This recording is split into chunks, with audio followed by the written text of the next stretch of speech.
Hola chicos, hay una especie de pez llamada celacanto que los humanos teníamos bien guardada en los museos porque era una especie muy antigua, de aproximadamente 65 millones de años, y intentaron conservarse en esos museos pues, para que la gente pudiera acercarse a ellos y ver un rastro tan antiguo de nuestra vida en el planeta.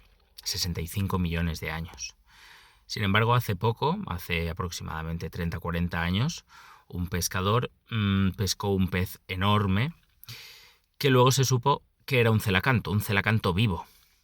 Y claro, la sorpresa fue extraordinaria, porque un pez que vivió hace 65 millones de años había podido surcar esos millones de años y miles de millones de días y de horas y de segundos, atravesar esa franja enorme de tiempo y llegar hasta nuestros días. Es lo que se llama un fósil viviente. Es una especie que ha podido existir durante tanto tiempo y que pues, nos da muestras de lo resistentes que son algunas especies. Y que no evolucionan, o al menos su hábitat no ha cambiado lo suficiente como para que la especie evolucionara. Los seres humanos somos una especie completamente distinta. Los seres humanos hemos evolucionado, además en corto tiempo, y hemos pasado de ese Homo habilis de hace 2,5 millones de años hasta el Homo sapiens sapiens actual, y quién sabe si evolucionaremos más adelante. Y nuestros rasgos han cambiado completamente. No dejamos de ser primates y se nos nota que lo somos todavía, pero tanto nuestra capacidad cerebral como nuestra disposición corporal no es igual, ha cambiado tanto la postura como las proporciones, como la robustez, muchas características que han ido cambiando en relativamente pocos millones de años. Sin embargo, en el ser humano se dio un cambio tremendo cuando la evolución dejó de aparecer o dejó de mostrarse en el cuerpo y empezó a funcionar en la mente. ¿Vale? La mente es parte del cuerpo, siempre vivimos en esa falacia, en esa mentira de que son cosas separadas. Pero digamos que la evolución principal empezó a darse en el cerebro. Cuando nuestro cerebro se desarrolló, empezó a presentar características que hacían que nuestra especie cambiara muchísimo y pudiera cambiar en muy poco tiempo. El aumento de la capacidad cerebral, la actividad extraordinaria que nuestro cerebro tiene, ha provocado que el cerebro desarrolle características clave como son la memoria, el razonamiento, la creatividad, y eso nos está permitiendo heredar no ya rasgos físicos, porque eso viene en los genes, sino rasgos culturales. Nosotros somos el producto de unos genes que vienen desde muy atrás, pero somos también producto de conocimientos que vienen de nuestros padres y a su vez de nuestros abuelos y a su vez de nuestros bisabuelos, etcétera, etcétera. Y es conocimiento y son rasgos adquiridos por nosotros después de una larga sucesión de experiencias, de adaptaciones, de inventos, de soluciones ante problemas que ha ido generando nuestra sociedad y esa misma evolución. ¿Vale? Cuanto más listos somos, por así decirlo, cuanto más desarrollados mentalmente estamos, nos tenemos que enfrentar a nuevos retos que ha provocado ese mismo desarrollo intelectual. Por poner un ejemplo, la invención de la energía nuclear y de las armas nucleares han provocado que la humanidad tenga que defenderse de sí misma. Desde ese momento el que el cerebro humano desarrolló estas características que permitieron desarrollarse de una forma extraordinaria, la evolución humana se ha acelerado de una forma tal que el resto de especies no han podido adaptarse a esta evolución nuestra. Por eso dominamos de una forma terroríficamente depredadora el planeta y somos capaces de provocar aniquilaciones generales de especies y somos capaces de cambiar nuestro hábitat de arriba abajo, y el resto de especies que viven en el planeta viven completamente dominadas y a nuestro arbitrio, es decir, dependen de nosotros y de lo que hagamos. Por eso se está desarrollando en nuestra especie también la conciencia ambiental y ser lo menos perjudicial posible al resto de especies, porque tenemos que aprender que somos una parte más de la naturaleza y que por tanto debemos cuidarla, tenemos la responsabilidad de cuidarla y también podemos no hacerlo. ¿Por qué? Porque ese desarrollo nos ha hecho los reyes del mambo. Esta falta de adaptación del resto de especies a la evolución humana ha provocado que vayan desapareciendo y que del total de especies que había hasta hace pocos años hayan desaparecido muchísimas especies y quedan ya pocos rivales al ser humano. De vez en cuando la naturaleza intenta ponernos en nuestro sitio y para ello utiliza terremotos, utiliza entre comillas, ¿vale? Porque no tiene esa intención, pero utiliza catástrofes naturales como terremotos, el vulcanismo, movimientos de tierra, grandes tempestades, etcétera. Y eso nos hace ver que somos también débiles, tenemos nuestro talón de Aquiles, porque somos los reyes del mambo, pero de vez en cuando la naturaleza con su dedo poderoso nos pone en nuestro lugar.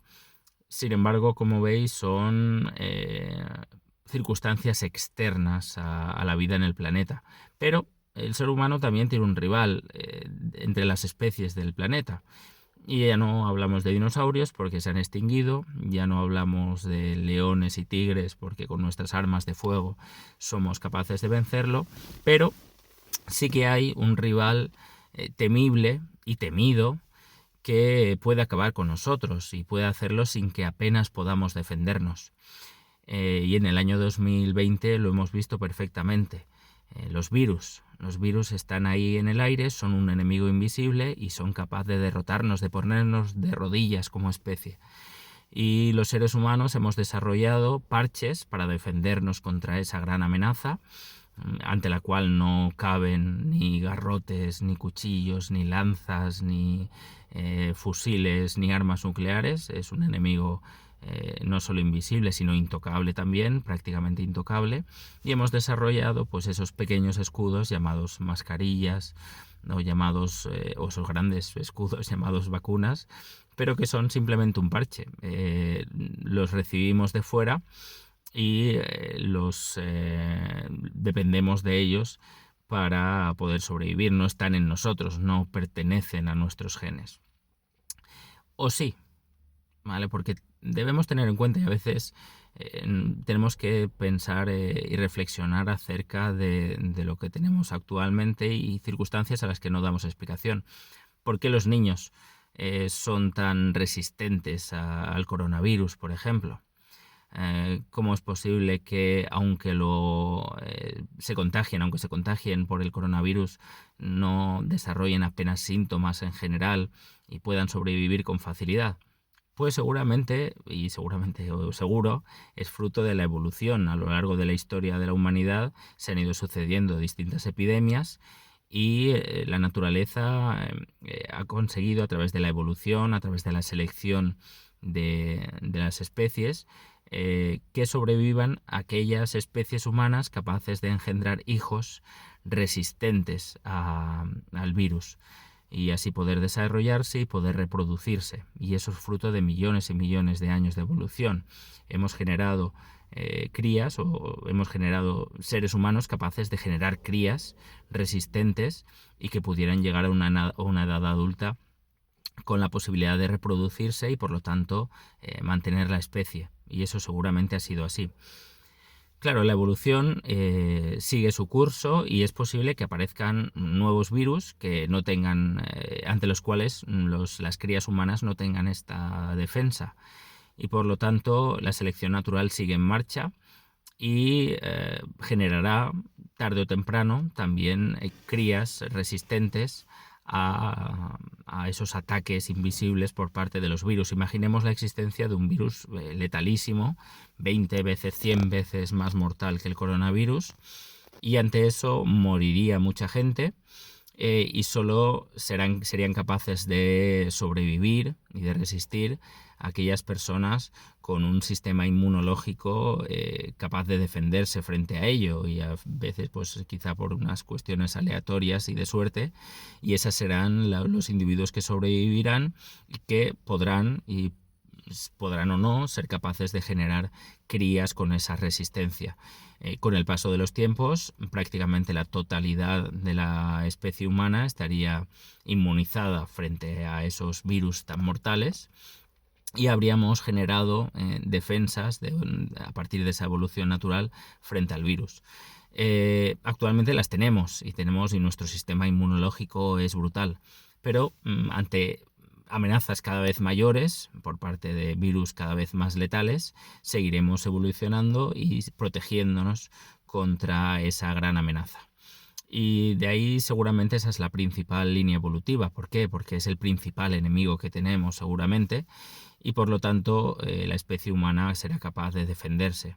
¿Cómo? Pues a lo mejor hasta ese sistema inmunológico interno, y pues incluso puede desarrollarse más a nivel externo y generar defensas naturales en nuestro cuerpo, por los folículos de la nariz o de la garganta, capaces de resistir la entrada de esos virus, o en caso, que es lo que sucede, en caso de que definitivamente entren, pues tener células capaces de generar anticuerpos frente a esos virus.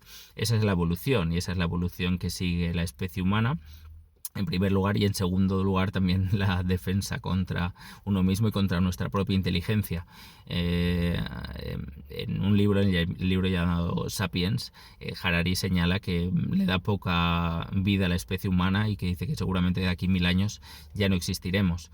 Nuestra inteligencia nos está llevando a la autodestrucción, a pedir demasiado de nuestra responsabilidad.